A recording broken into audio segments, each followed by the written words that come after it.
And how dare you use the Senate of the Republic of the Philippines? Sa gitna ng aligasyong kinasasangkutan ni Senador Risa Hontiveros kaugnay sa pagbawi ng salaysay ng isang testigo, ibinahagi ni former spokes attorney Harry Roque ang kanyang personal na karanasan sa senadora. Ano ngayon, nasakba kayo na itong si alias Rene, binayaran pala para makaladkad sa kaso si Pastor Kibuloy at makaladkad itong si Inday Sara Duterte at saka si Tatay Digong. Ako hindi ako nagtataka at hindi ako nagugulat. Kasi alam nyo, nung ako mismo ay umapir dyan sa komite ni Hontiveros, ang dami niyang invento. Yung kwento niya talaga, involved ka sa Pogo. Hindi siya nakikinig na ang aking involvement, ejectment case at ang aking kliyente ay umuupa lamang doon sa lupa at nagpapaupa ng premises doon sa Pogo, no? At talagang sinasabi niya pipilitan, engage yan sa Pogo. At ang tanong ko nga doon, sabihin natin engage sa Pogo, panahon na yon, legal. Ano naman pakialam mo dyan?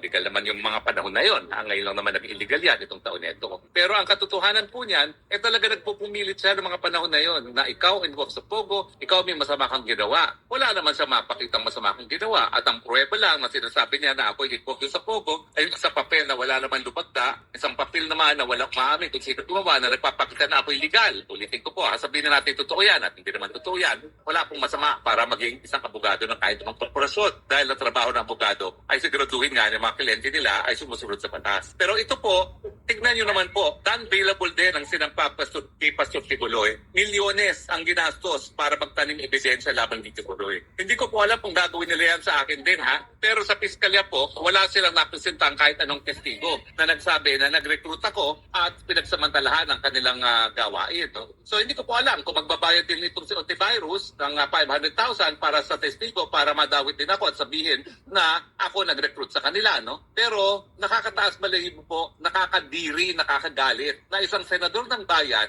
gagamit talaga ng ganitong mga taktika para madiin ang mga kalaban sa politika. And how dare you use the Senate of the Republic of the Philippines, no? Para maging, para maging instrumento na gipitin ang mga kalaban ng administrasyon. At ang isa pang nakakasuka, yung talagang lantaran ng sabuatan ng mga dilawan, ng mga loyalista at CBP-NPA, no? Tingin nyo ba, miski kayo'y magsabuatan na yan, makukuha yung suporta ng taong bayan? Nagsabuatan na nga kayo, ang latest survey, nangunguna pa rin, 33%. Si Inday Sara, kung magkaka-eleksyon na yun, siya maging presidente. At ang pinakamalapit na kanyang katunggali ay 15%, kalahati lamang. Yung tulpo nga, wala na no? Naglao na parang bula, no? So, ibig sabihin yan, magsama-sama man kayo, wala pa rin mangyayari sa inyo dahil alam ng taong bayan na ikaw, virus, nakakadiri ka kasi kahit madali ka magmalinis. Virus sa lipunan. Hindi mo lipunan. naman sinasabi, bakit bigla ka nanalo nung ikaw ay naging director ng PhilHealth at ang katutak na advertisement ang ginamit ng PhilHealth sa mga panahon na yon. Huwag mo sabihin, di mo ginamit talaga ang pera ng PhilHealth para ikay manalo sa eleksyon na yon, ha? Kaya nga, nako. yan Tapos, pa. ang nakakabuhisit talaga dito sa mga dilawan, akala mo kung sino na sila lang yung malinis. Pero, ang dami naman nilang putik sa mga mukha. O, kita mo itong gawain to. Gawain ba ng matinong tao yan na magtatanim ebidensya, tanim testigo, para lang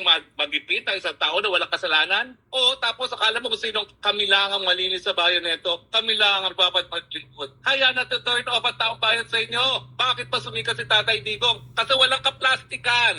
Inaamin niya tao siya. Inaamin niya hindi siya perpekto. Meron sa mga kahinaan. Ano ngayon? Basta nagmamahal sa bayan. Hindi gaya nyo na talagang kami lang ang malinis, kami lang ang magaling, kami lang ang pwedeng mamuno. Ayan, nakakasuka ka. At itong nangyari na ito na meron ng lumantad, nagpapatunay na wala kang karapatan maglingkod. Kaya nga nananawagan ako, kinakailangan mag-file ng ethics complaint dyan kay Hontiveros na yan. Ang sa ganun, masipa na siya sa Senado. Walang karapatan ang kahit sinong nagtatanim kaso, nagtatanim ebidensya, nagtatanim testigo na manatili sa Senado. Dahil ang Senado in the first place, nagagawa ng batas. No? Pangalawa, yung mga investigasyon na dapat ginagawa niya in aid of legislation at hindi dapat nagtatanim ebidensya laban sa mga kalaban sa politika. Again po lilinawin ko, kayo mga dilawan, as exemplified by Risa Hontiveros, sinusuka kayo kasi kayo mapagpanggap, nagmamalinis, pero Correct. nakakadiri naman kayo. At yan ang pruweba talaga. How dare you? Imagine everything is sworn statement, everything is on the basis of good faith. faith na nagsasabi ng totoo, tapos gagastos ka ng milyon-milyon. Nabuti sana kung galing sa'yo. Galing din sa gobyerno yan. Diyos por santo naman. Kaya naman ang lalaki ng mga budget nyo dyan sa Senado, ginagamit nyo pala sa tanim ebidensya at tanim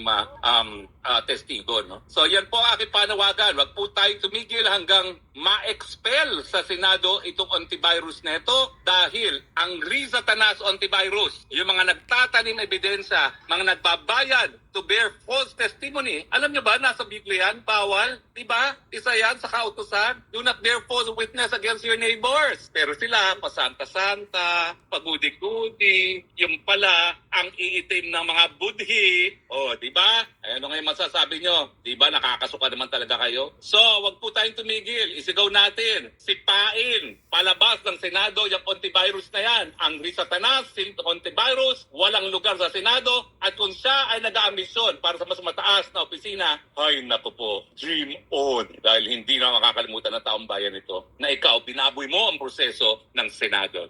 Gaya ng binaboy mo ang proseso, nung pilit mo kung dinadawit, na wala ka namang ebidensya sa kahit anong krimen. Wala ka naman napatunayan doon. Ang ginagawa mo lang naman, binabasa mo yung script ng COS mo, maski di mo naiintindihan. O, di ba? Sige, tanggalin nyo ng papel yan. Tignan natin kung may masasabi yung antivirus na yan, yung Riza Tanas na yan. Kaya nga. Tanggalan nyo ng babasahin yan. Tignan natin kung may masasabi yan sa Senado. Wala. E buti sana kung magaling yung scriptwriter mo, hindi naman magaling yun. Kilala ko. Nag-estudyante namin yan sa UP Law, no? Kaya nga mediocre ka. Kasi mediocre din yung COS. Hoy, at saka COS ha, taga-UP Law ka pa naman. Pero kung totoong paratang na ikaw ay naging instrumento para sa false testimony, naku, mga labot ka. Si antivirus, hindi yan madidispar. Ikaw, pwede ka madispar dyan. Under oath, si alias Rene. Under oath yan. Although, Kaya alam na niya na nagsinungaling na siya, pero ngayon at least, tinutuwid yung pagkakamali niya na pumayag siya na magsinungaling para sa'yo. Riza Tanas antivirus, diba? Ay naku mga taong bayan, mga kababayan, hanggang kailan ba tayo magpapabola sa mga santo-santita? Kami lang ang tama, kami lang ang magaling. Mga walang yan naman pala talaga at maitim ang budli. Diba? Kakagalit, dapat lang talaga magalit tayo.